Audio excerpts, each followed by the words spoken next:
Welcome back to my channel. Di rumahmu ada bekas earphone yang tidak terpakai? Jangan buru-buru dibuang ya. Yuk kita kreasikan. Bahan yang kita butuhkan 2 buah earphone yang tidak terpakai. Kita akan ambil bagian yang paling atas, yang paling kecil kabelnya.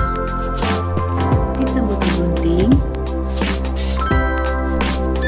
akrilik bulat ukuran 10 mm 4 buah,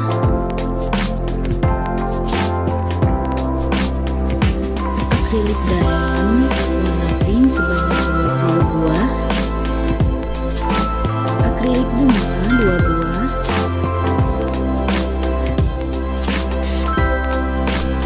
kita juga butuh pengait, ring sebanyak 11 buah, akrilik bulat besar 12 mm, dan benang senar. Langkah awal kita akan membuat ikatan pada ujung tali dengan memasukkan ringnya terlebih dahulu.